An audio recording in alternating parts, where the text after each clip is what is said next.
시청자 여러분 안녕하십니까? 크리스찬 헤럴드 TV 뉴스룸의 손동원입니다. 오늘 여러분과 함께 나눌 주제는 긴급점검 송구영신 예배 어디로 가는가입니다. 2015년도가 이제 며칠 남지 않았습니다. 시청자 여러분께서는 지난 한 해 동안 어떻게 지내셨습니까?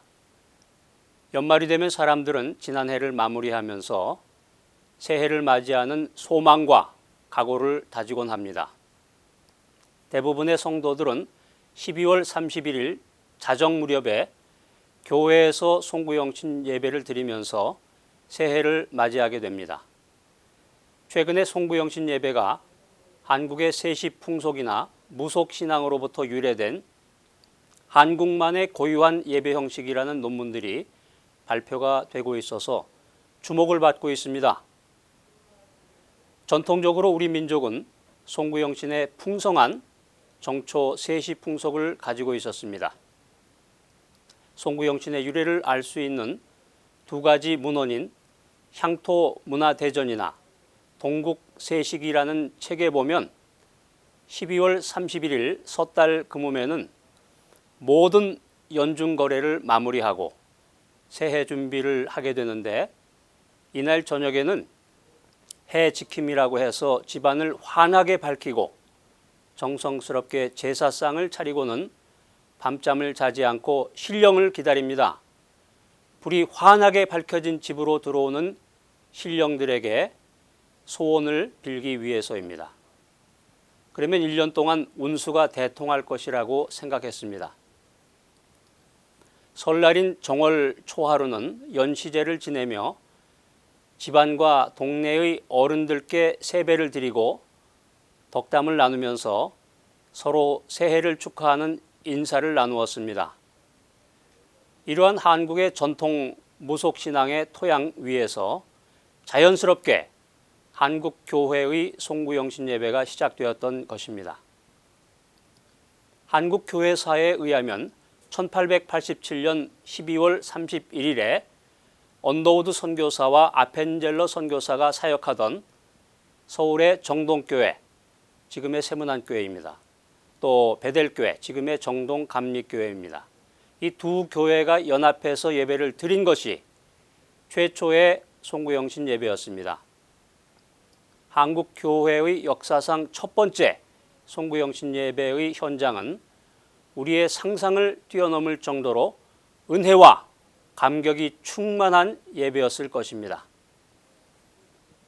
그러나 그곳에 모인 대부분의 사람들은 복음을 들은 지 얼마 되지 않았을 뿐만 아니라 복음에 대한 기초적인 지식이나 교회 역사에 대한 올바른 안목이 부족한 상태에 있었습니다. 이것은 초창기의 송구영신 예배가 한국 전통의 무속 신앙으로부터 완전히 자유로울 수 없는 태생적인 한계를 지니고 있었다는 의미이기도 합니다. 선교사들이 조선 땅을 밟은 지 2년 만에 송구영신 예배라는 새로운 교회적 전통을 만든 것을 자랑스럽게 여겨야 한다고 말하는 사람도 있지만, 한편으로는 기존의 문화 위에 복음을 더 씌우는 방법의 문화적 토착화 선교 방식은 세월이 흐름에 따라서 강점만큼이나 폐해가 많다는 사실에도 주목할 필요가 있습니다. 송구영신 예배가 드려진 지 약 130년이라는 세월이 지나는 동안에 한국 교회가 초창기 때 신앙과 지식의 부족으로 나타난 잘못된 교회 전통을 바로잡고 올바른 교회의 모습으로 성숙해 나아가야 되는데, 지금의 교회 현실 속에서 보여지는 이 송구영신 예배를 보면 오히려 더욱 악화되어 가는 모습을 발견하게 됩니다. 송구영신 예배가 말 그대로 성도들이 교회에 모여서 지나간 한 해를 말씀 가운데서 돌아보면서 하나님께 회개하고 새로운 한 해를 어떠한 마음으로 맞이할 것인지를 다짐하고 결단하는 시간으로 갖는 것이 아니라, 말씀에 대한 바른 이해와 회개와 간구 없이 송구영신 예배에 참석하는 사람들이 오직 복을 받기 위해서 모인다는 점이 바로 그것입니다. 해마다 송구영신 예배 때 말씀 카드 뽑기를 하는 교회들이 있습니다. 강대상 앞에 바구니를 놓고 그 안에 성경에서 긍정적이고 축복된 성구들만을 골라서 담아 놓습니다. 목회자가 예배를 인도하고 나서 모든 성도들을 한 사람씩 강대상 앞으로 나오게 한 다음에 바구니 속에 들어있는 성구들 중에 한 개씩을 뽑도록 안내하고 성도가 뽑은 성구가 한 해의 성도와 가정에 주시는 하나님의 말씀이라고 알려줍니다. 과거에 우리나라는 새해가 되면 그 해의 운수를 알아보기 위해서 돈 있는 사람들은 유명한 점술가나 유명한 절을 찾아가서 액을 물리치는 굿도 하고 비싼 부적을 사서 1년 12달 그것을 몸에 지니고 다녔습니다. 가난한 사람들은 길가에 앉아있는 점술가들을 찾기도 합니다. 그들은 그 해의 운수를 적어놓은 글귀들을 바구니에 담아놓고 잘 훈련된 새 한 마리가 나와서 그 사람의 운수가 담긴 글귀를 물어다 주는데 그것이 그 해 그 사람의 운수를 예언한다는 것입니다.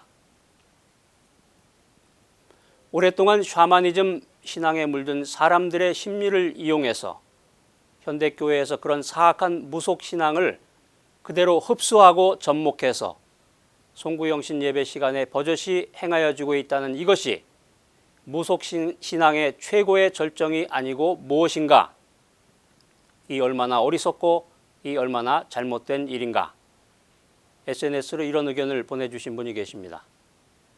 성도는 날마다 성경을 읽고 경건한 목회자의 설교 말씀을 듣는 가운데서 또는 기도하면서 성령의 인도하심을 받아야지 송구영신 예배 때 인위적인 성구 뽑기식으로 한 해 동안에 하나님의 말씀을 받는다는 것은 대단히 위험한 발상입니다. 인위적인 성구 뽑기는 성경의 권위를 훼손할 수 있습니다. 성경 전체는 총 1189장으로 되어 있고 무려 54,240절로 구성되어 있습니다. 그런데 교회에서 실시하는 뽑기에서는 이 많은 분량의 내용들이 전부 동등하게 선택되지 않습니다. 크리스천이라면 성경 전체를 하나님의 말씀으로 믿고 있는데 보다 덜 중요한 구절이 있다는데 동의하지 않을 것입니다. 성경을 뽑을 때 나름대로 기준을 정하게 되는데 그 기준은 대체로 축복과 관련이 있거나 약속 또는 충고 등으로 정해집니다. 뽑는 사람의 입장에서는 축복의 내용을 가장 선호합니다. 이런 식의 인위적인 구절 뽑기는 성경이 제시하는 모든 말씀을 전부 담아내지 못합니다. 그래서 인위적인 말씀 카드 뽑기는 성경의 권위를 스스로 훼손하고 있다는 점을 인식해야 할 것입니다. 인위적인 성구 뽑기는 성경을 오해하게 만듭니다. 크리스천이라면 욥기 8장 7절에 나오는 내 시작은 미약하였으나 내 나중은 심히 창대하리라 라는 말씀을 좋아해서 실제로 기독교 백화점에 가보면 이 내용을 담은 액자들이 많이 있습니다. 사람들은 이 말씀을 하나님이 나에게 주신 약속으로 이해하지만 사실은 그렇지 않습니다. 성경을 자세히 읽어보면 욥이 고난을 당할 때 그의 세 친구가 찾아와서 위로를 했는데 그 중에 수아 사람 빌닷이라는 친구가 욥을 위로하면서 했던 말이 바로 내 시작은 미약하였으나 내 나중은 심히 창대하리라는 것입니다. 많은 크리스천들은 이 말이 성경에 기록되어 있다는 사실만으로 마치 하나님이 욥에게 또는 하나님이 오늘날 나에게 하시는 말씀으로 잘못 이해하고 있습니다. 성경을 주의 깊게 읽음으로써 어떤 것이 하나님의 말씀인지를 분별해야 합니다. 연말에 실시하는 구절 뽑기에서는 대부분 좋은 내용만을 골라서 뽑는데 성경에 보면 하나님은 인간에게 진노의 메시지와 저주의 말, 그리고 심판의 메시지를 더 많이 하셨습니다. 그러나 사람들은 그런 심판과 진노의 말을 듣기 싫어하는 교만 때문에 일부러 그런 구절은 아예 뽑기에서 제외시켜 버립니다. 그래서 좋은 말, 복 주는 말만 사용합니다. 어떤 사람들은 새해에 덕담하는데 좋은 말만 하는 게 당연한 것이 아니냐라고 말하지만, 그런 덕담이라면 차라리 목회자가 교인들에게 해주고 싶은 덕담을 적어서 뽑게 하는 것이 바람직할 것입니다. 성경 말씀은 새해에 덕담으로 활용하라고 하나님께서 인간에게 주신 말씀이 아닙니다. 인위적인 성구 뽑기는 성도들을 신앙적인 오류에 빠뜨려서 신년 운세 점치기로 변질될 수 있습니다. 한국 교회의 이런 이상한 점치기는 성경을 모르는 무지함에서 비롯된 것입니다. 목회자들은 더 이상 성경을 덕담으로 사용해서는 안 되며, 건포도빵에서 건포도만 빼어 먹듯이 듣기 좋은 말만 뽑아서 자위하는 심약한 성도들로 만들어서도 안 되는 것입니다. 성경에는 인간을 향한 하나님의 고통과 괴로움, 그리고 그 인간의 죄악 때문에 많은 선지자들과 예언자들을 보내서 경고를 했지만, 돌이키지 않는 인간의 교만함 때문에 결국에는 하나님 자신이 스스로 십자가에서 죽으심으로 인간에 대한 하나님의 사랑을 확증하신 그 가슴 아픈 스토리가 담겨 있지 않습니까? 그런데 그 심오하고 근원적이며 영적인 성경을 아무 꺼리낌 없이 점쟁이가 점을 치듯이 몇 구절 뽑아서 그것만 붙들고 1년을 살라고 던져주는 무책임한 일을 매년마다 반복하고 있는 것입니다. 어떤 교회는 성경 뽑기 통 앞에 헌금통을 놔두기도 합니다. 그리고 헌금 봉투에는 새해 소원 기도 제목이라는 내용을 기록하게 합니다. 언제부터 시작되었는지 모르는 이와 같은 관행에 대해서 심각하게 문제를 제기해야 할 때가 되었다고 생각합니다. 돈을 받고 면죄부를 팔았던 캐톨릭이나 돈을 받고 성경 구절을 파는 교회나 모두 개혁의 대상입니다. 시청자 여러분, 현대교회에 나타난 송구영신 예배의 문제점에도 불구하고 한 해의 마지막 날이자 새해의 첫날을 예배와 기도로 마무리하고 시작하는 일은 대단히 중요한 일입니다. 성경 속에서도 새로운 시작을 할 때 단을 쌓는 사례들이 발견됩니다. 그러므로 송구영신 예배를 기복적인 메시지와 보여주기식의 이벤트로 채우기보다는 심오하고 근원적이며 영적인 원리로 구성하는 것이 바람직합니다. 예배의 중요한 요소는 언약의 말씀과 은혜에 대한 감사와 회개와 용서, 그리고 참회, 기도와 말씀과 축복의 기원, 그리고 성찬식 등으로 구성되어야 할 것입니다.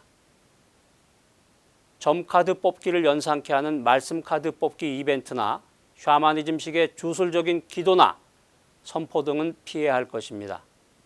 설교 이외에 별도의 성구를 통해서 격려하거나 권면하는 것이 의미가 있다고 생각한다면 교회 전체의 한 해 주제 성구나 각 가정에 필요한 말씀을 목회자가 직접 전해주는 것이 바람직할 것입니다. 송구영신 예배는 의미 있는 시간에 행해질 뿐만 아니라 한국식 기독교의 신년문화 행사의 성격도 지니고 있습니다. 그러나 기독교적인 정체성을 지키게 하는 기독교적인 예전과 성결한 공동체 문화를 유지하지 않으면 성도들의 신앙이 저속하게 왜곡될 것입니다. 송구영신 예배를 폐지하는 것보다는 변경하여 드림으로써 샤머니즘적인 기복사상 중심의 송구영신 예배보다는 예수 그리스도 중심의 송구영신, 다시 말해서 옛것을 버리고 새것을 영접하는 마음이 되어야 할 것입니다.